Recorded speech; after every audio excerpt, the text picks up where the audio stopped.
Thanks for being here. Subscribe to Cheating Stories Best, so you don't miss new stories. The wife was hoping for a husband on a business trip, but he arrived early and upon entering the house saw something he shouldn't have. Today's story has a similar plot. Enjoy watching it. It was Friday morning, a little after 5 o'clock, and I had finished work for the week. Oregon weather in April can be unpredictable, but today was gorgeous, almost 70 degrees, sunny, with not a cloud in the sky. I was in a good mood, the work week was over, and the weather was so beautiful. What would I do this weekend? And that's when my mood turned sour. I had no plans, no dates, nothing to do. I've been divorced for 3 years, I'm 28, and I'm not dating anyone. I tried to find someone online but had no luck, just a waste of money. Most of my friends are married, and the few blind dates they set me up with were disastrous. My ex is in a serious relationship with a woman, and they are probably my closest friends. The thought, what's wrong with me, kept creeping into my head. I drove up to my house and felt briefly better as I looked at the structure. Thanks to my boss, I got a great deal on a house. This was definitely a restoration project, and I spent a lot of time trying to get it in order. I've made progress. The 1950s mid-century style home was a restoration project, and I invested a lot of time and money to bring it to its current condition. My contacts in the timber industry helped. I came home, grabbed my running gear, and went to change. I looked at myself in the mirror, 6 feet tall, pretty beefy at 190 pounds. No abs, but definitely showing abs. According to my ex, I looked pretty good. So what's wrong with me, and why haven't I had a meaningful date in months? I started to get depressed, so I went for my 5-mile run. I always feel better after working out and was enjoying a beer in the evening sun on my back deck when my cell phone rang. It was my ex-brother-in-law Mike. Hey Cam, what's new? Mike handles the finances and manages what little money I have. He's really good at this. His wife, Megan, is beautiful, fun to talk to, and keeps his huge ego in check. What do you have for tomorrow? Knowing that I had nothing but not wanting to admit it, I hinted that I was busy but had some flexibility in my schedule. Don't tell me the old man makes you work on Saturday. A little background, I work for Specialty Timbers. Mike's father, Ted Robinson, is the owner and my boss. My ex, Kimberly, is an accountant and Mike's sister. Ted's daughter. Mike never went into the forestry business. He got his MBA and now has his own investment business, Robinson and Associates. Growing up, my mom, sister, and I weren't exactly poor, but we were close to that socioeconomic level. In high school, I had to pay for anything beyond basic needs. After football season my junior year, I went to the counseling center and found an opening at a company that was a bike ride away from my mom's house. I knew that if I ever wanted to buy a car, no one would help me pay for it. That Tuesday at 4 p.m., I walked through the front door of Specialty Timbers for the first time. It was an open office with windows overlooking the warehouse workshop at the back and 3 private offices to the left.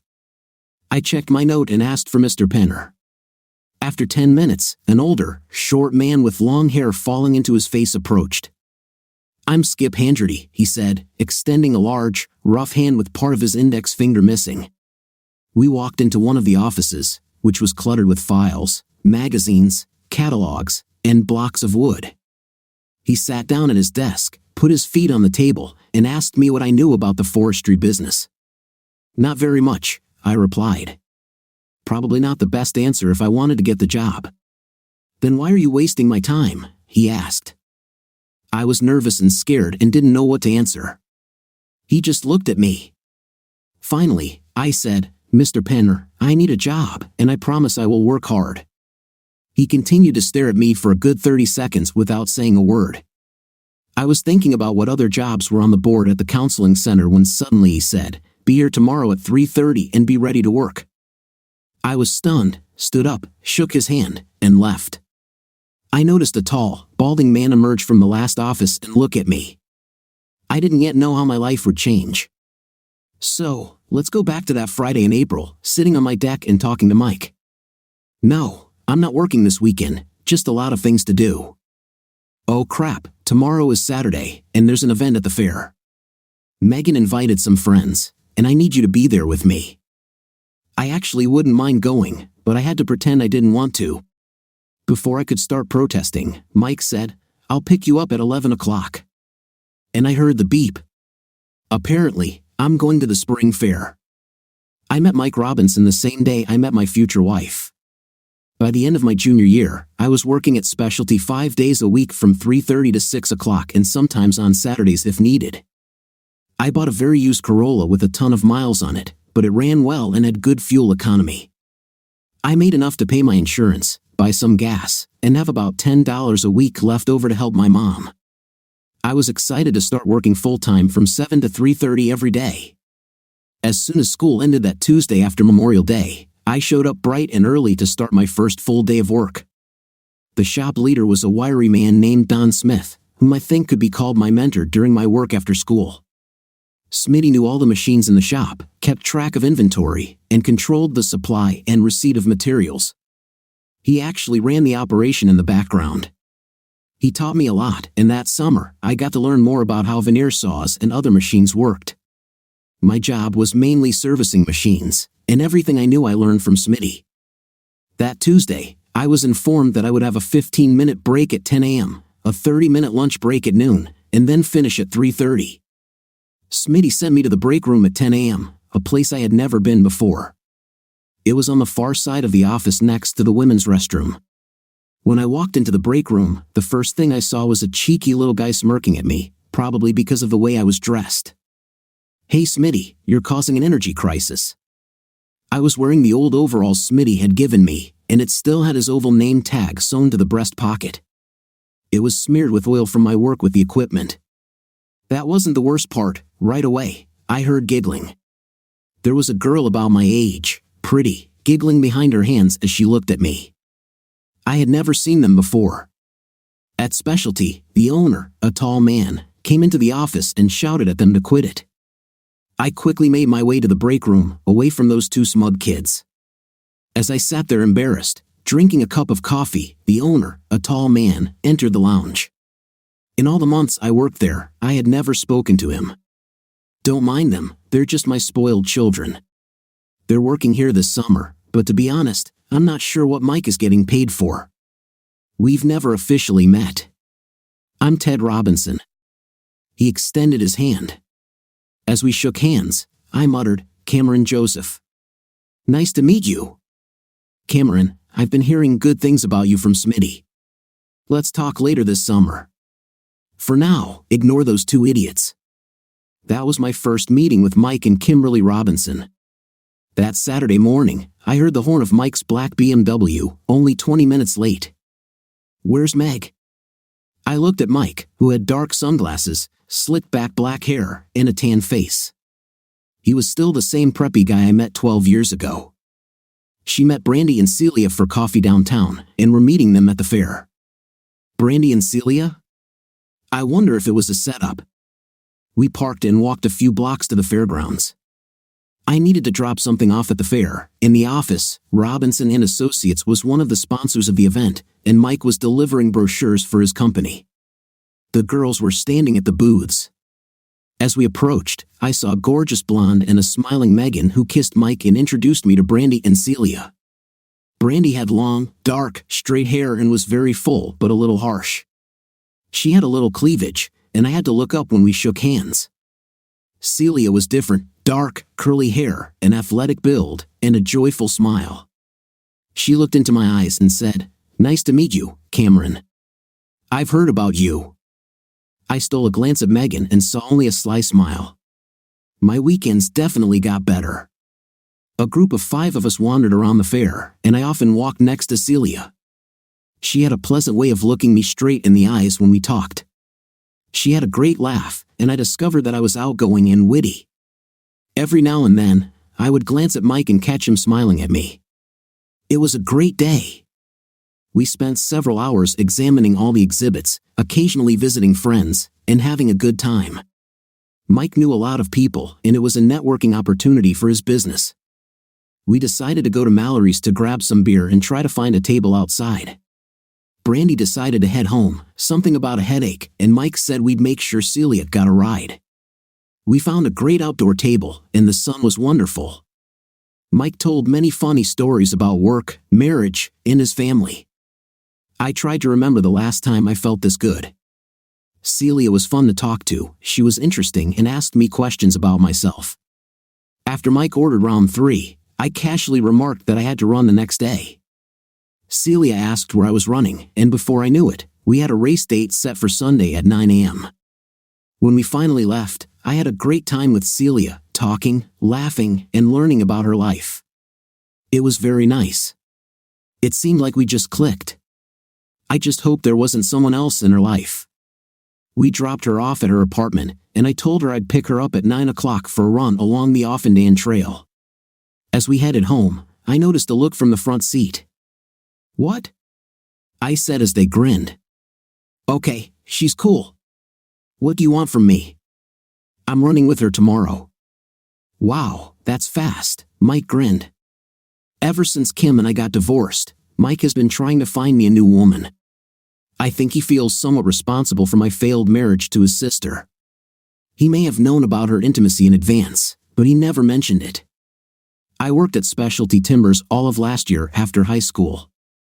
When football ended in the fall, I even worked on Saturdays. I learned all about cars from the inside out from Smitty. During busy weeks, I was asked to run the machinery on Saturdays. I operated everything except the veneer press and learned the capabilities of all the machines. Kim came over on Saturdays and helped with the books. She went to a private high school on the other side of town, so that was the only time I saw her. She was really cool, fun to be around, and not stuck up like the other rich kids. Somewhere in the middle of our senior year, we started dating. What began as friendship turned into a relationship. We both graduated and worked as specialists that summer. I wasn't sure what I would do in the fall, but Kim was going to Colorado College. I was worried about being apart and missing her. She said, "Don't worry, you're the only man for me."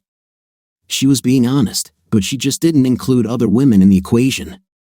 Late that summer, my boss, Kim's father Ted Robinson, came to me and asked about my plans for the future. I really didn't know what would happen. I had an application for Lane Community College on my dresser, but even though community college was inexpensive, I didn't have the money for it. It turns out Mr. Henry had cancer. He only came in a few days a week, and that wouldn't last long. "Cameron, you know our store, you get along well with our customers, and I need some youth in this office. I've thought about having you work with Smitty when needed in the shop, but mostly I want you in the office learning the business side of specialty lumber. I'm going to start you at $3,000 a month, and in good times, there will be bonuses at the end of the year." I was shocked. I immediately agreed and couldn't help but wonder if my relationship with his daughter had helped me get the position. On Monday, I started working in the office. I began studying business and was impressed by Ted's knowledge and his calm but confident approach to clients. I knew the products and our processing capabilities well, but what I didn't know was pricing, customer knowledge, and the accounting side of the business. Ted was responsive and patient with me. After the initial nervousness around him, I became much more comfortable. I stayed in touch with Kim while she was in college and felt like our relationship remained strong well into the fall. I picked Celia up Sunday morning at 9 o'clock for a run. She wore maroon tights and a fitted top from Lululemon. She looked amazing, a very beautiful athletic body with black curls, dark eyes, and a gorgeous smile. We chatted quietly as we drove to the trailhead. I usually run a 5-mile loop. "Is that okay with you?" I asked. "That's fine," she replied. We stretched and ran. When you run with someone for the first time, you need to find their rhythm, speeding up or slowing down a little at the beginning, but we didn't have that problem. We immediately found a common pace. We chatted along the way, and I learned that she was a dental hygienist originally from the Bay Area. Her father had died, he worked for the railroad, and her mother worked at a hair salon owned by her mother's sister. Her mother was of Italian descent, and her mother's maiden name was Anna Maria Salti. That's where she got those dark curls from. We talked all the way, and our 5-mile lap was completed by 10:30. It felt so good that I could have run another 5 miles with her. I offered coffee, and we went to the nearest cafe. I learned from Mike and Megan on the way back that she had no known boyfriends or significant others. I made a mental list. 1. No boyfriend. 2. She has fun with me, and I seem to like her. 3. Great appearance. I started to think that my bad luck might be changing. Unfortunately, I knew I still had a lot to do at home. The tile on the fireplace was half finished, and sheets of shower packing were in the garage. Celia, I really enjoy spending time with you, but I have to go. I'd like to see you next week. Are you free? Yeah, I think so. How about something on Saturday? We exchanged phone numbers and went our separate ways. I thought about kissing her or hugging her or something. I felt so close to her, but I decided that I would do it right and not rush. I was pretty happy when I got home and started working. It had been a busy week, and I wondered when it would be appropriate to finally make an appointment for the weekend. I texted her on Monday after work and asked if she wanted to hike Rainbow Falls in the afternoon and have dinner afterward. She responded enthusiastically and added heart emojis. Our first official date was set. Tuesday was a busy day at work at Specialty Timbers. Ted went to Seattle to meet with a large potential client. One problem after another arose, and I had to solve them: a late delivery, an unhappy customer, and one of the custom machines broke down while Smitty was working on the veneer machine. I didn't get home until after 7 o'clock. I was exhausted. While I was defrosting a frozen pizza, my phone rang with a message. What else? I thought. To my complete delight, it was a message from Celia. My mood immediately brightened, and we texted for over an hour. Everything felt so easy and natural, even though it had been less than a week. I was excited about a woman for the first time in a long, long time. On Wednesday evening, I texted her, and we had another pleasant texting session. On Thursday evening, she started writing herself, and we discussed some details of our plans for Saturday. That evening, I called Mike. He was at dinner with Megan and said he would call back. They called back on the way home. Hey, what's up, Romeo? Mike said, with Megan giggling in the background. I just wanted to know how dinner went, I replied, trying to steer the conversation towards Celia without sounding too impatient in front of Megan. Come on, you don't care about our dinner. We know you're going out with Celia this weekend. Your running date must have gone well. I told them the run went well and that she seemed like a nice girl. Have you slept with her yet? Mike asked. Don't be a jerk. Not everyone thinks like you, Megan said, laughing. We talked a little more, joked around, and had fun before it was time to call it a day. Dude, I haven't heard you worry this much about a woman since my sister, Mike said. I explained that I liked her so far. As we were finishing our conversation, I heard Megan say, "Be careful, Cam." I wonder what she meant, I thought. On Friday after work, I had just finished a run and was sitting on the back deck, drinking a beer. What a difference a week makes. Last week at this time, I was feeling depressed. Today, I felt very good. I texted Celia around 8 o'clock, checking a few details about our date tomorrow and just to see what she was up to. I checked my phone at 9:30, and there was no answer, which was a bit unusual. Okay, see you tomorrow, I texted. I picked her up at 1 p.m., and we drove east into the mountains to the trailhead. Something seemed a little off. She was still pleasant and relatively affectionate but lacked her usual energy. When I asked how she was, she said she was just a little tired and that it had been a long week. Before I could learn more about her long week, she started asking about the hike. No more explanations about the long week. We enjoyed the hike, and when the trail was wide enough, we walked side by side, and she held my hand. This little closeness felt so good after all this time without her. The plan was to take her home so she could change and freshen up, then stop by again at 7 o'clock for dinner at Macedo's downtown. She looked stunning in skinny jeans and a tight top. She hugged and kissed me when I arrived. I almost thought that if I insisted, we could quickly end up in her bed, but I remembered that I wanted to do everything right and take my time. The restaurant was cozy, with wonderful food and delicious wines. We shared a bottle of wine, and each of us had a glass of brandy while enjoying dessert.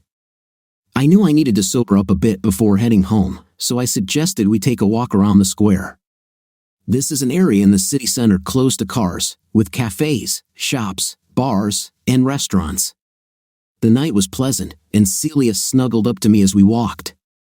I think we both felt good, a little drunk but happy, with light, casual conversation as we passed couples and groups of people.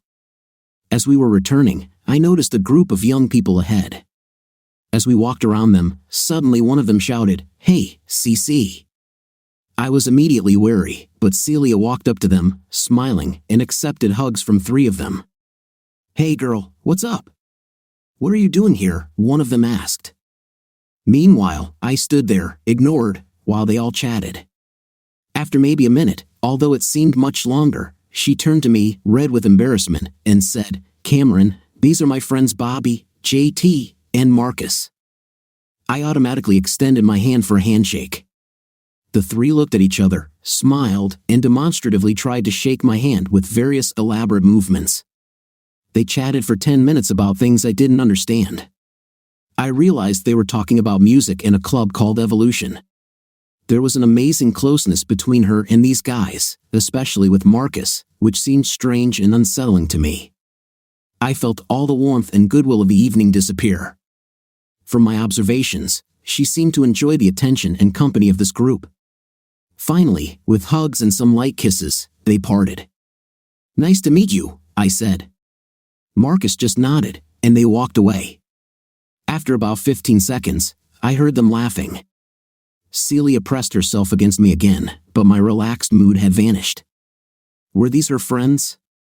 There's nothing wrong with them, but they're clearly not my crowd, I thought. She talked about them a little, and I realized that Evolution was a dance club in the old part of town that used to be an old warehouse. She was telling me how fun it was and that we should go there. I chuckled and said I wasn't a very good dancer. "Nobody cares. It's just a place to have fun," she said. We drove home, and I tried to stay cheerful, but something about that scene made it hard for me to be as affectionate as before. When we got to her place, I walked her to the lobby and hugged her goodbye. "Would you like to come over for coffee?" Normally, this would be a no-brainer, but the combination of wanting to do things right and protecting myself from pain stopped me in my tracks. "Thanks, but I'm fine." "See you later," she said. I gave her a quick hug and kiss on the cheek and left. Throughout Kimberly's first and second years at Colorado College, we saw each other during all her holidays. I looked forward to her visits, and so did she, almost as much as I did. When I asked her about school, she didn't say much. Sometimes I was jealous and asked her about all the boys at school. One day, I might have gotten a little too jealous about it, and she grabbed me by the shirt with the most serious look I've ever seen on her and said, "I told you there are no other guys.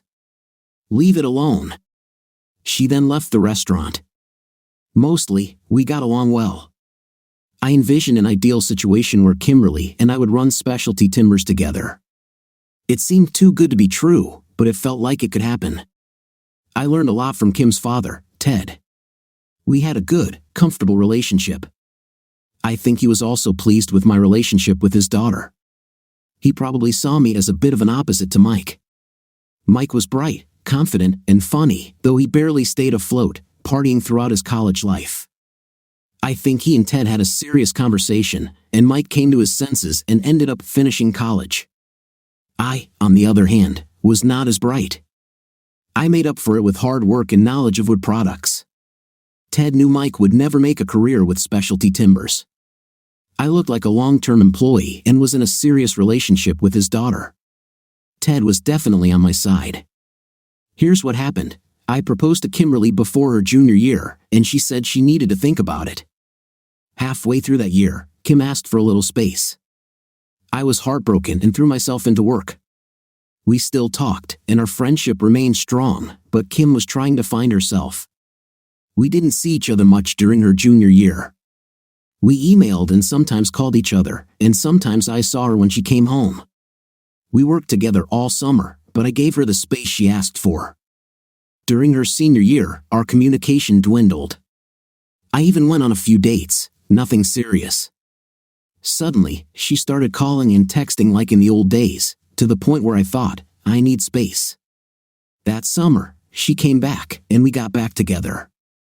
She asked if my proposal still stood. I was shocked but happily said yes. We got married that Christmas. I was extremely happy. Ted was extremely happy, and looking back, I think Kimberly was moderately happy.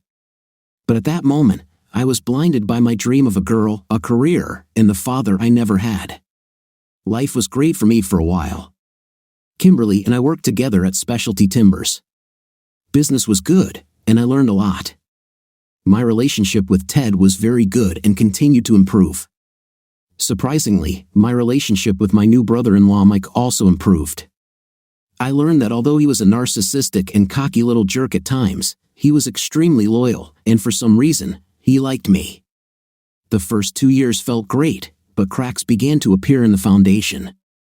The first big crack was our nightlife. From once or twice a week for the first 2 years, by the beginning of the third year, it had become once or twice a month. Then Millie moved here. She was Kimberly's friend from Colorado. Her name was Minl Pham, but she was known as Millie. Thanks to Ted's connections, I bought the house I still live in for $1,225.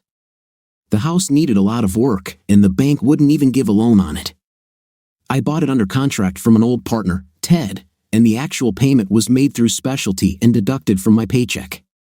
Although confusing, Mike assured me that this was the best way to handle the deal. I brought the house into a livable condition, and Kim never complained. There was a small guest house in the backyard with running water and electricity. Millie moved there, she was an artist, and the house became her studio. Kim seemed to spend more time in the cabin than in the house. Millie was always nice to me, and there was no tension between us. 6 months later, one day with tears in her eyes, Kim came to me and said that she was in love with Millie. I thought she was joking, but she wasn't. There was no swearing, no violence, no arguing. I saw black and cried. I cried for the first time in almost 20 years. The loss was intense and very sad. I realized that I had connected my relationship with Kim, my relationship with her family, and my work. My whole life was about to change. For 3 days, I sat at home and did nothing. Dark thoughts took over my mind. I was on the edge, and then Mike showed up. We spoke, and then he listened. He called, and within 30 minutes, Ted was with me. Ted assured me that no matter what happened, I would always have a job at Specialty. Mike told his dad I needed a week off, and Ted agreed. Mike took me on a trip where we talked, drank, I cried a little, and reflected. On the way back, I began to realize a few things. I was in terrible pain, but I had a job that I loved, a boss and ex-father-in-law whom I really liked and respected, and finally, a good and loyal friend in Mike. Even Kimberly and I found some comfortable camaraderie. The divorce was straightforward. She didn't want anything, and I kept the house. The most amazing thing was how sweet and supportive Millie was. There were some tough times, but I had a good support system of people who seemed to really care about me. I promised myself that before I got involved again, I'd get closer to a woman while protecting myself first. On the way back home, after I dropped off Celia, I tried to sort out my thoughts. The meeting with these guys didn't end with anything special. I felt a little devalued by them and a little devalued by Celia. On the other hand, this was only our second date. She has the right to have friends, but something about this meeting suggested there was a level of intimacy between her and these guys that didn't fit the image of Celia I had. Maybe I should back off a little. The next day was Sunday, and I needed to finish the fireplace and fix some rotten wood. After breakfast, I turned on podcasts and got lost in my work. It was satisfying to be able to renovate and restore the house to the way I envisioned it. Having my own home and knowing it would be as beautiful as I imagined made me especially happy. It was around noon before I checked my phone, and there were 2 messages, one from Mike, checking in, and one from Celia. Brandy and I are enjoying the weather and drinking coffee. Thanks for last night. I needed to think about that. Was I too sensitive, or should I trust my instincts? I needed more time to think. Later that afternoon, I sent back a neutral message saying, "Have a good time." That's all.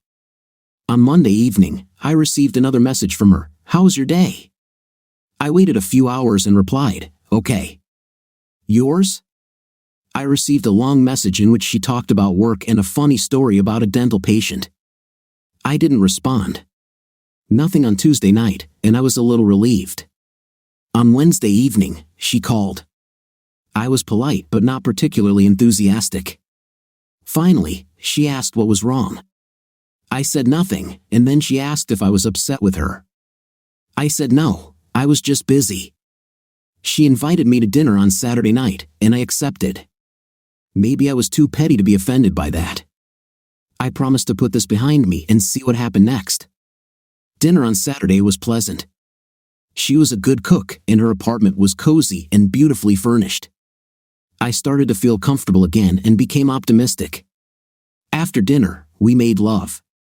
We spent Sunday together, and the intimacy strengthened our relationship. We went for a run and then took a shower at my place. I showed her around my restoration project, and she seemed interested in all the work I was doing.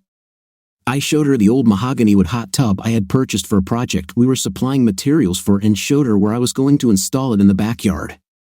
She was impressed with my carpentry skills and seemed to like my house.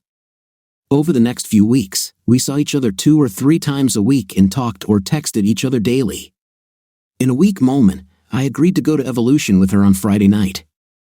I don't mind dancing a little, but I had the feeling this was not my scene. Celia was so excited that I couldn't help but be carried away by her enthusiasm. Evolution was a hip new club in the old city's warehouse district. I had heard about it but had never been there. I told myself that in a strong relationship, you have to make sacrifices sometimes, and I thought this would be one of them. We arrived a little before 9. Celia seemed to know a lot of the people there, staff and other patrons. The place was dark with twinkling lights and several DJs on elevated platforms. The dance floor was packed with people. Everyone was moving to the music, and it was hot inside. We found a seat, and Brandy and some guy walked up, hugging and laughing.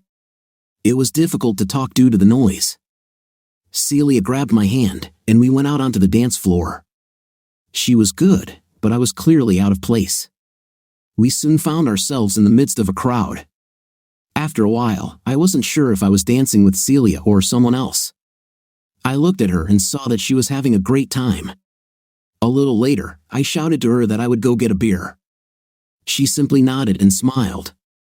I waited a moment to see if she was coming with me, but she was engrossed in the dance. I stood at the table and occasionally saw glimpses of her. So far, I hadn't recognized any of the people we met in the city center a few weeks ago. She came back and drank, but I felt she wanted to keep dancing, so we went again. I was actually starting to have a good time until I recognized a couple of the guys we met downtown, especially Marcus. Marcus was a great dancer, and he maneuvered himself so that he could dance with Celia. I tried to get closer, but it didn't work. This went on for a while, and finally, I shouted in her ear that I would go get a drink. Did she want anything? She just nodded and continued dancing. I made my way to the bar and returned to our table. I checked my watch. It was a little after 11. I definitely wanted to get out of there, and I kept waiting for her to come back for a drink. Finally, she returned, laughing and smiling, with Marcus at her heels. She kissed my cheek, grabbed her drink, took a sip, and then Marcus grabbed it and drank it down. Celia simply laughed. "Let's go dance," she said, grabbing my hand. "No thanks, I think I'm done," I replied. "Come on, just once," she asked. Then Marcus intervened. "Come on, girl, I'll dance with you," and they left. I was angry, but it got worse. I was beside myself with rage. I looked at my watch. It was already after midnight. I decided to give her until 12:30 and then leave. I think it was 12:28 when she came back. I grabbed her, and we headed out. I was angry and tried to stay calm. I didn't want to scream and yell all the way to her place. She talked about what a great time she had, how wonderful the music was, and how much she liked to dance. The fact that I barely said a word didn't seem to register with her. When we got to her apartment, she realized where we were. "I thought we were staying with you today." "I'm tired," I said. "How about another time?" "Okay," she said with a forced smile and looked at me. I smiled, kissed her, and left. Without a doubt, this was not how our dates had ended in the past few weeks. The next day we didn't communicate. I struggled with my feelings. I really enjoyed taking care of her, but this scene and her enjoyment of it bothered me, and Marcus, they looked more than friends. I was busy both Saturday and Sunday, mostly trying to install a mahogany wood hot tub on the back deck. On Sunday evening, I saw that I had received a message from her. What happened? I didn't answer. On Monday evening, I received another message. Hey, you. I miss you. Call me. I realized that I had to respond, so I sent back a message. Sorry, a lot to do. Let's contact you tomorrow. Okay, she said. Tuesday night, I was still struggling with the situation and didn't respond. On Wednesday, I came home from work around 6 o'clock, and her black Volkswagen was parked in front of my house. Time to face the music, I guess. I found her sitting on the back deck. What's happening? Are you breaking up with me? She asked, looking a little angry. Listen, I don't know what's going on. I'm struggling with some things right now. Which ones? She asked. I laid it all out. I talked about my marriage to Kim and the pain, then confessed my jealousy over her friendship with Marcus and my feelings of neglect at the nightclub. I laid out the whole truth. Why not? Maybe I'd never see her again. She sat looking at me, and then tears began to roll down her cheeks. I'm really sorry. I didn't mean to hurt you. If it means I keep you, I don't ever have to go to that place again. I want you, and I miss you, and I think maybe I'm falling in love with you. I was shocked. I thought it was the end for us, but we just turned in a different direction. She assured me again that she didn't need to hang out with that group or go to nightclubs. I asked her if she was sure, and she said, of course. If I had known this was bothering you, I would never have asked you to go. We celebrated that night in my bed. The next few months went great. We went on vacation to Hawaii for a week, my first time there, and we loved it. We hung out with my friends and a few of hers, but never with Marcus and that group. I never mentioned his name. We had been dating for about 8 months, and the holidays were approaching. She visited me almost every night, and we began to discuss life together. We spent the holidays with my family and the Robinsons. She got along well with everyone except Millie. For some reason, there was some tension between them. After the new year, business became more intense. We expanded into Northern California and the Puget Sound area, and thanks to the construction boom, our products were in great demand. Ted asked if we could meet on Thursday evening. Of course, I said. What happened? We'll talk on Thursday, was all he said. Thursday was busy, and I didn't realize it was later than 5 o'clock when we met at Ted's office. I felt some nervous tension due to the formality of this meeting. Ted explained that he was turning 60 this year and doing long-term planning. Instead of a bonus this year, I'm giving you 9% of specialty timbers. I was shocked. It wasn't what I expected. He continued, we opened up markets in Northern California and Western Washington, and that was successful, as you know. But now we're getting a lot of inquiries in Colorado and some of the Rocky Mountain resort areas. I want you to open these markets. It will mean some travel, maybe a week a month. Are you ready for that? Absolutely, I said. I hadn't seen much of the country. Traveling to these areas was exciting, and to be a co-owner was very exciting. I was so happy. He continued to explain that he now owns 51%, Mike and Kim each own 20%, and I have the remaining 9%. Kim was the CFO, but Mike handled the overall financial side of the business. I asked Ted if Mike and Kim were okay with me becoming a co-owner. It was their idea, he replied. One more thing on your plate, Smitty is going to retire at the end of the year. Millie's brother, John, will start working on the shop floor with Smitty. I want you to keep an eye on him as well. It will be done, I said. I couldn't wait to tell Celia that I was now a co-owner and that I was starting to travel. I was in seventh heaven. She was happy about the co-ownership part but was much less thrilled about my trips. How long will this be going on? She asked. I explained that it needed to slow down and that it was important for our financial future. There might be times when she could come with me. Okay, she said quietly. I quickly brushed off her comment, maybe too quickly. Our life continued, now with preparations for the wedding. We decided to do it in mid-February. She did most of the planning, and I supported her. Things were going well at work. The addition of the Rocky Mountain Market increased demand, and we actually hired John's cousin, Nathan, and another friend of theirs, Van. Knowing that Smitty was leaving, I tried to spend time with John. I saw that he was smart, hardworking, and dedicated. One evening, he invited me to have a beer with him, Nathan, and another guy outside. They were all nice guys, seemed friendly, and were loyal to specialty. A lot of things were happening in our lives, and they all seemed like good things. I decided to hire a contractor to renovate my kitchen. This was a guy I knew who was buying from us. I could do it myself, but it would take months, and I didn't want to take too long to renovate an important part of the house. Celia participated in the design process, and although we did not agree on everything, her input was helpful. By the end of October, I had to go on a business trip again. Celia was unhappy with this and began to pressure me to shorten the trip to 2 or 3 days instead of 5, but this was impossible. My November trip coincided with the week Junior was scheduled to come to our city for a factory tour. I would have skipped it, but Ted said he would be happy to show Junior our plant. I had a trade show coming up with a client in Montana, and this would give me a good opportunity to showcase our products to that market. The exhibition began on Friday morning and continued until Saturday evening. I was planning to take an early flight out of Billings on Sunday morning. The show was busy on Friday. There was a cocktail party at 8 p.m., and I had a few promising conversations. Every night when I was on a business trip, I called Celia in the evening to check in. This Friday, I returned to my room a little before 10 p.m. and called. No one answered. Maybe she went to bed or was in the shower, I thought. I called again at 10:30, no answer again. I thought she had fallen asleep. The show started on Saturday at 10 a.m. I slept until 7 o'clock, got up, worked out in the tiny hotel gym, and called Celia around 8:15. Still no answer.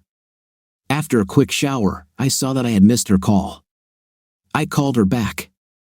"Hey, we can't get in touch all the time. How are you?" I asked. "Okay," she said, seeming a little distracted, not with the enthusiasm I expected.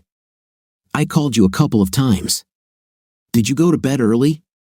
"No, I turned off the sound on my phone. I was just doing some work in the kitchen," she replied. We started talking about renovating the kitchen, completely missing the fact that she hadn't answered her phone last night. Next week was Thanksgiving, and we would be celebrating with the Robinsons. She had been a little out of sorts all week, quiet, a little reserved. Perhaps the holidays were stressing her out. I didn't say anything about her mood. I received an invitation from Longfellow's, our new client in Denver, to attend their Christmas party on December 9th. It was a Thursday evening. We talked about her going with me, but I had other things to do, and she had to work, so I went alone. They decorated their warehouse for the holidays. I knew there would be drinks there, so I called a taxi from my hotel. It was fun, and later that evening, I talked to Junior about our trip to Hawaii. I showed him some photos, and he saw one with Celia. "Let me see that again." "Is that your fiancée?" he asked. "Yes," I said proudly. He handed the phone back to me, then grabbed it again and looked attentively. He had a serious expression on his face. "What happened?" I asked. "Does she know someone named Brandy?" he asked. I looked at him and said, "Yes." "Why?"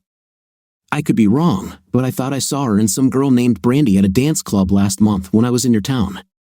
I've got to tell you, as a friend, they weren't acting like they were engaged.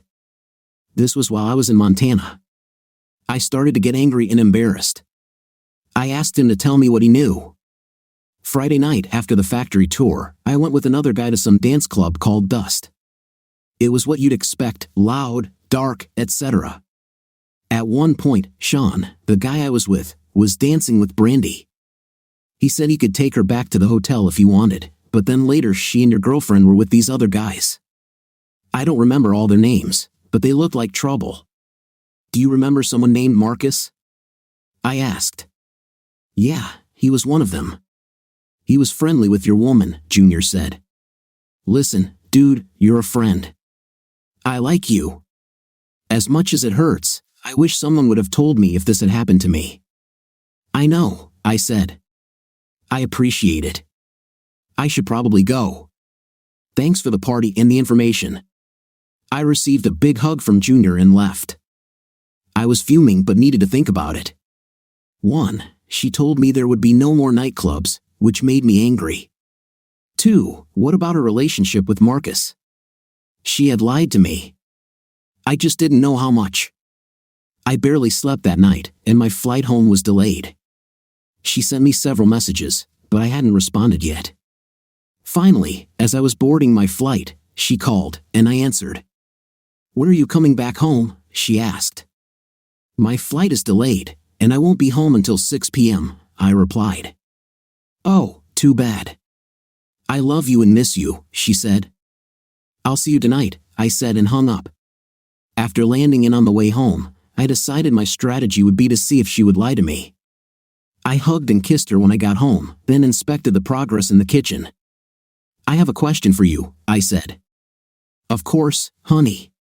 "What?" she asked. "When I was in Montana for the trade show last month, what were you doing on Friday night?" She looked away and said, "Nothing, just sitting at home." "You have one last chance to reconsider your answer." "Where have you been?" I asked, calmly but coldly. She burst into tears and ran into the bedroom. I sat and waited, angry and sad. I was just waiting. 2 hours later, she came out and told me this story. She had talked to Brandy the day before, and Brandy suggested they check out a new club called Dust. Brandy knew I was out of town and said all they were going to do was check it out. They ended up staying there late and dancing. "And then what?"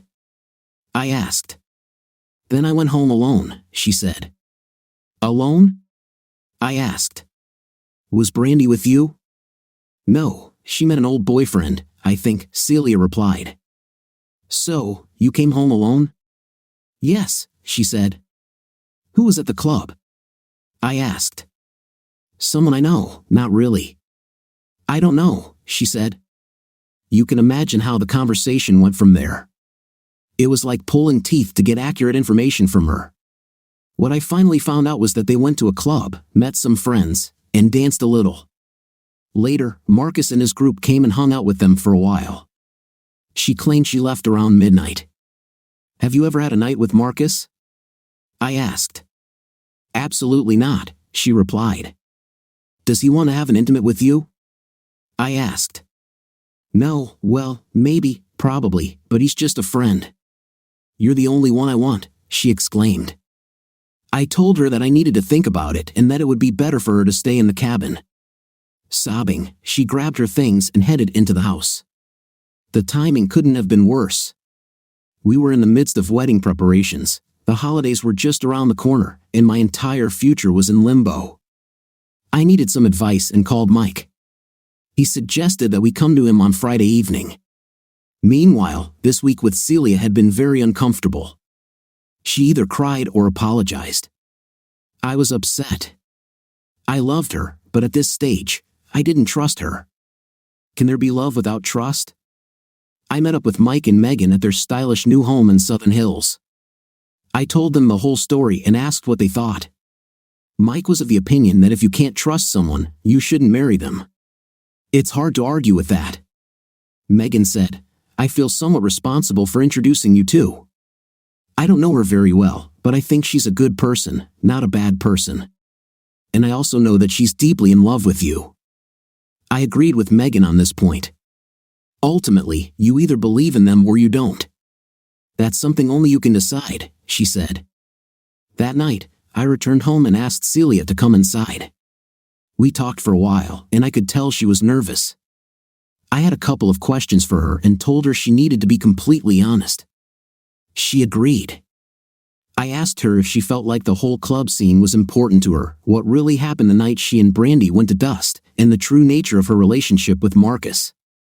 She told me that no, clubs were not important, that Brandy had caught her in a weak moment, she was bored and lonely, and just wanted to have fun. Yes, Marcus was pursuing her, but she wasn't interested in him that way. Yes, she liked the attention of these guys, but she never did anything. I thought about it, and what she said sounded sincere and consistent with my impressions of her. I told her this was a good first step. She asked to stay in our bed that night, and I agreed. I didn't intend to have a night with her, but I couldn't resist. Through the holidays and the wedding, life went on. My radar was on, and I was watching closely. Nothing made me think anything was wrong. She was loving and affectionate. For my January trip, she took a week off and came with me, and we spent the weekend in snowy Boulder. We had a great time, and the dust incident was fading from memory. We got married in February, and it was a wonderful event. I met her mother and several members of her family. There were fewer than 100 people, including family, the Robinsons, and a few close friends. No one from her club crowd except Brandy attended. We honeymooned in St. Martin in the Caribbean. It was a little different from Hawaii. The ocean was warmer, there were fewer waves, and the water was a beautiful blue color. There was a strong European influence, especially on clothing-optional beaches. Without a doubt, this was my best vacation ever. For the next 2 years, things went pretty well. Sometimes I thought about that December and the fact that I almost called off the wedding and the marriage, and I was glad that I didn't. I blocked out any seeds of doubt and thought positively. We continued to work on the house, and it became a real pride of the area. I was pleased. Business continued to do well, and we even considered opening other markets, although we were at capacity with our current people and operations. I started a good friendship with John Pham. He was a great employee and a good guy. He knew our operations and equipment and was often the last one left in the workshop in the evenings. Every few weeks, John, Nathan, Van, and I would gather on the shop floor after work, smelling of cedar and sawdust, and drink 6 bottles of beer. Our conversations were casual, about business and life. I enjoyed their company, and I think they liked me too. Just when everything seemed stable, a new competitor from Asia began exporting to the United States. We first heard about them in Southern California, but knew they would soon be coming to our markets. It was an engineering product that looked similar to ours, but cost 30% less. We started to notice a decrease in sales. We had been on a steady upswing and had invested resources to meet demand, and now, for the first time since I had been here, sales were down. Ted, Kimberly, and I met to discuss strategy in the face of this new competition. Ted felt it would be best to meet with our customers and discuss the differences in the quality of our products. This would mean more travel, and I'm afraid, Cam, I'm going to have to ask you to cover our Northern California market as well as the mountain market. I knew Ted was right and that it was necessary, but I was stressed. That night when I got home, I told my wife about the business and what I had to do. "How long will this last?" she asked. "I don't know." "It will probably be months," I replied. "Months?" she exploded. "You're saying you'll be gone 2 weeks a month for months?" I told her yes, and that I couldn't make any promises. She was furious. Now, not only was I stressed about work, but I also had no support from my wife. We had good times, but over the next 6 months, our relationship deteriorated. The intimacy we had was rarely present. I felt like I was fighting on 2 fronts, in the market and at home. After 6 months of my traveling and her lack of understanding, our marriage was at its lowest point. I had to travel for business, which helped keep the business stable but required constant effort. She didn't understand. I left for the Bay Area on Monday and had a rough weekend, no intimacy, no good conversation, and no intim. I started to feel guilty about traveling and called her on Tuesday, suggesting we have a weekend party when I got back. She seemed a little more energetic, and I thought our relationship might improve. On Friday night, we called an Uber and went to Tomlinson Bistro in Old Town. She was affectionate, the conversation was good, and she even asked about business. We had a great dinner, a nice bottle of wine, and a couple of drinks afterward. I thought there would be intimate that night. I called an Uber, and we waited outside the restaurant. I went inside to use the restroom, and when I came back, I saw Marcus, Bobby, and that group surrounding Celia. She smiled and laughed, and Marcus put his arm around her waist. There was a confrontation, and Celia then came up to me, screaming and blaming me for the incident. They left when someone from the restaurant came out to check what was going on. At that moment, the Uber pulled up. We both got into the car. I was still stunned, and she started screaming at me. "Why did you have to ruin everything? What were you thinking?" she yelled. As I grabbed his hand, I said, "This is my body. What were you doing attacking my friends?" I didn't say a word. I didn't trust myself. I was so angry at her and the whole situation, stress from work, stress from the marriage, and she showed much more loyalty to Marcus than to her husband. As soon as we entered the house, she went to the kitchen to get a bag of ice. She had no idea how angry I was. "Get away from me," I growled. This shocked her. She just stood there and looked at me. "Get back in the house." "What's your problem today?" she shouted back. "Today?" I roared. "My problem is you, every day. No support, no affection, just whining because I'm trying to make a living for us." She went to the bedroom, grabbed her things, and walked out the back door toward the house without saying a word. I definitely needed that space and was relieved when she left. I sat down at the table and drank brandy. With the second serving, I calmed down and began to think about my life. I loved my job, despite the challenges. It was my career. I cherished my relationship with the Robinsons. Ted was a mentor and friend. Kim and I were always friends despite our failed marriage, and Mike was my best friend. I loved my home. I had gradually turned it into an ideal space for myself. Perhaps because my family had housing insecurity while I was growing up, owning my own home was especially important to me. I started to feel better and decided that tomorrow Celia and I would talk and maybe even consider counseling. I gave her some time. At 9 a.m., I went out to the house with a tray of coffee, juice, and fruit. I opened the door and found no one. Her things weren't here, and she obviously hadn't spent the night. Okay, what now? I spent about an hour doing chores in the backyard and called her. It went straight to voicemail. I called again in the middle of the day, and again it went to voicemail. I continued with housework and tried calling several times before contacting Kimberly. She invited me to dinner, and Millie and I discussed my situation. Kim said we had both made mistakes, but Millie was firmly on my side. We discussed all options, including divorce. I was in town this week, and after a half-dozen unanswered calls, by next Tuesday, the ball was in her court. On Friday afternoon, she called. She was staying with friends and wanted to come and pick up some of her things. She arrived around 6 p.m. I wanted to talk, but she said she wasn't ready yet. I asked who she was staying with, and she said just friends. I told her I was leaving next week for an exhibition and would like to talk when I returned. She nodded in agreement. She left in a car that I didn't recognize, with dark-tinted windows, so I couldn't tell who was driving. I decided to fly out Sunday night to Denver so I could start work Monday morning. My sales strategy for clients was about quality service and the relationships we established, compared to the lower prices that were my Asian competitors' only value proposition.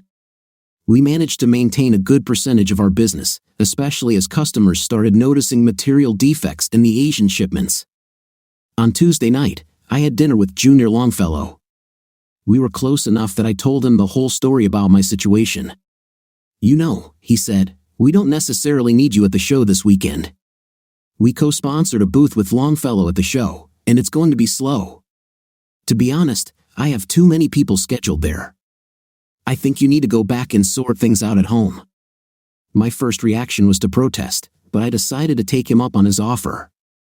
I took an early flight on Friday morning that got me home before 9 a.m. The rest of the week in Colorado went well, and I felt optimistic, even though I knew Celia and I had a lot of work to do.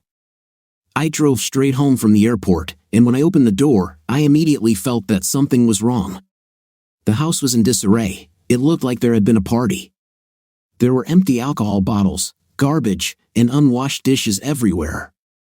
There was a burn mark on my refinished wood floors and a large dark stain on the couch. I checked everything. No one was in the house, but it seemed like someone had been sleeping in the guest room. Celia, would she do that? I thought. She loved the house as much as I did. I went out into the backyard, and everything looked fine, but I noticed some cigarette butts on the ground. I walked to the cabin and opened the door to find Celia and Marcus sleeping on the bed. "What the hell is going on?" I demanded. She jumped up. "You weren't supposed to be back until tomorrow," she said. Meanwhile, Marcus calmly rolled over and grinned at me. "Get out of here, you an idiot." I roared at him. "Calm down, dude. I'm leaving." "But you realize that this woman owns half of this house," he said. "You have 2 minutes to get out of here." I shouted. "We're married, and this is my home too." "This is my home too," she added. I was furious and knew that if I didn't leave, something very bad would happen. 2 minutes, I said, and left. At the main house, I called Mike and explained what had happened. He was calm and said he would make a few calls to divorce lawyers and set up an appointment. Divorce at this stage seemed like the only option. I called Kimberly at work, gave her the short version, and she said she and Millie would come see me that evening. I ordered new locks from a hardware store. I was so stressed and started cleaning up the mess in the house. Mike called back and said he had an appointment for Monday at 11 a.m. with the divorce lawyer he had recommended. His name was Darren King. I checked his profile, former military lawyer, originally from Texas. I found a photo of him, dark hair, strong jaw, and a very determined look. Great. I checked the house, they were gone. It was still a mess, and there seemed to be signs of illicit substance use. I received the locks and installed them. By then, it was already dinner time when Kim and Millie arrived. They listened to the whole story, and even Kim agreed that it was impossible to save the relationship. I was more angry than sad at that moment.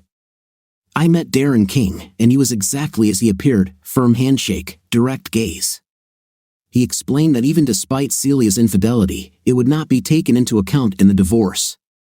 He asked about my assets, and I told him about the house, my bank and retirement accounts, and my 9% stake in Specialty Timbers. He said the assets would likely be split 50-50 and that I should be prepared for that outcome. He told me he would prepare the documents, and that I could give them to her by the end of the week. After the meeting, I was shocked. My marriage was over. She would get half the value of the house and half of my equity in Specialty Timbers.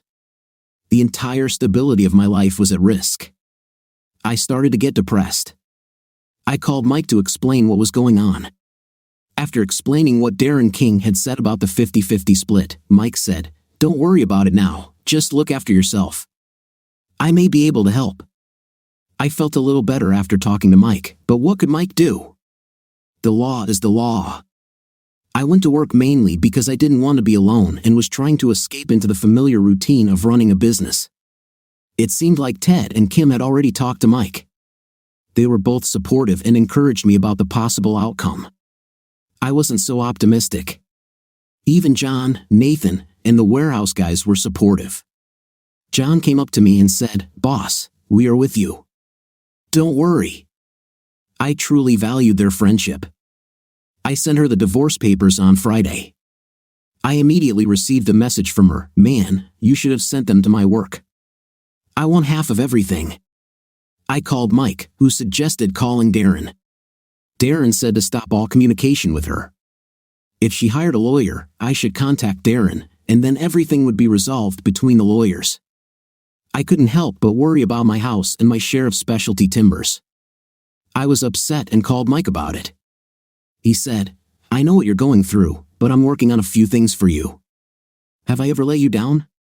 He hadn't let me down, but I asked him, "What exactly are you working on?" "I can't say yet." "Trust me," he replied. A few weeks passed, and one night, John, Nathan, Van, and I went for a beer in Old Town. As we sat inside this bar, a couple of guys from Marcus's group walked by and glanced at me, then quickly left. I looked at John, and he was just watching them. "Are those the idiots?" I asked. "Yes," John answered. All three began speaking Vietnamese. "Don't worry, boss. We've got your back," John said.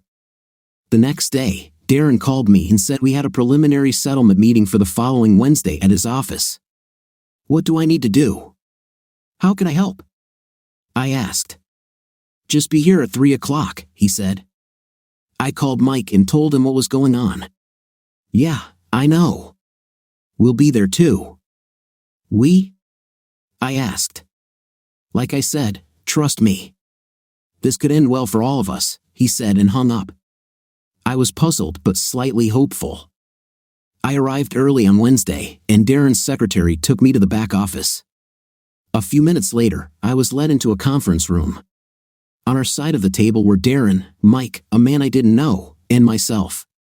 On the other side was Celia's lawyer, Rick Blassingame. Celia looked good, and to my disbelief, Marcus was sitting there, grinning. There were no handshakes or small talk. Darren began, "Okay, Mr. Blassingame, this is your meeting. Proceed." "If I may," Blassingame began, "Mrs. Joseph simply wants to get what is rightfully due to her after your client kicked her out of their matrimonial home." "Go on," Darren said, looking straight at him. "Here is a fair and accurate accounting of the marital assets," Blassingame said, handing us all the documents. The following was written there. 1. 9% of Specialty Timbers LLC, valued at $1,360,000. 2. 50% of the residence at 12 Ravens Crest, valued at $1,325,000. 3. Mr. Joseph's 50% retirement account, valued at $163,000. 4. 50% of their joint checking and savings accounts, valued at $119,000. 5. Various pieces of furniture and other household items. At that moment, a man I did not know opened his briefcase and took out documents. "Mr. Blassingame, let me introduce myself to you and your client. My name is Aaron Devier. I am a lawyer and doctor of laws in the field of corporate law.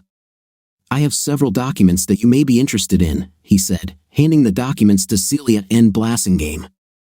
1. Aaron said, "Mr. Joseph does not own the house on Ravens Crest. It is an asset owned by Specialty Timbers LLC." Blassingame faltered. "He is a co-owner of the company." "No," Aaron interrupted. "Under corporate bylaws, a majority can appoint an owner, and in exceptional cases where doing so would be detrimental to the company, a majority can cancel shares.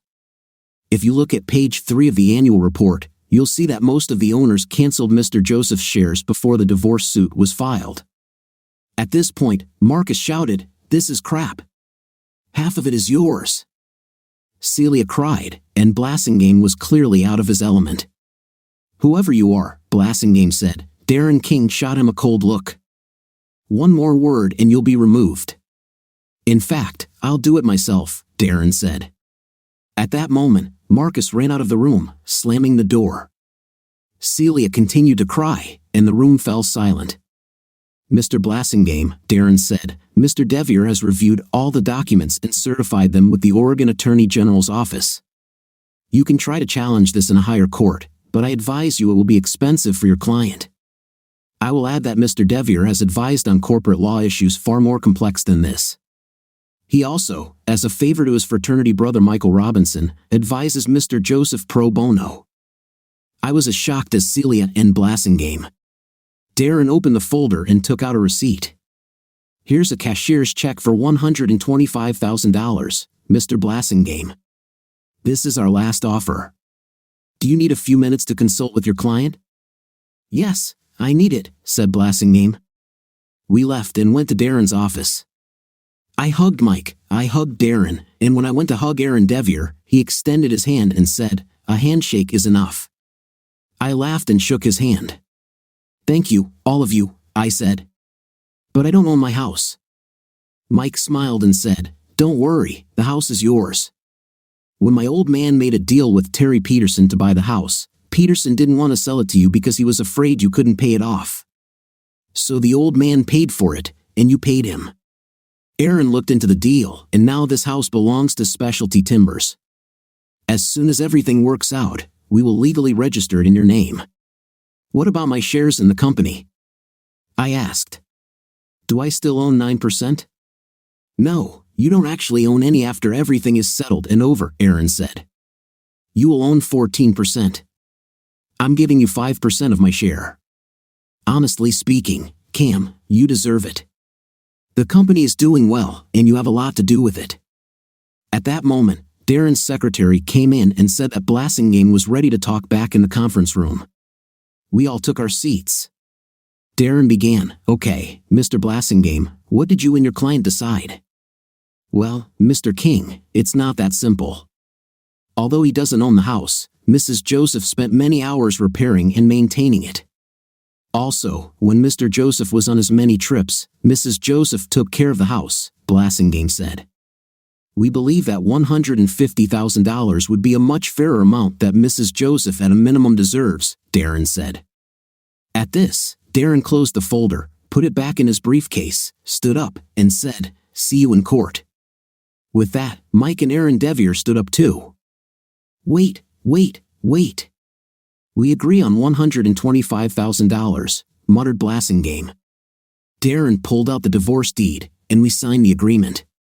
I was free with minimal expenses. When Celia and Blasingame came out, Mike said loudly enough for everyone to hear, $25,000 is a great result.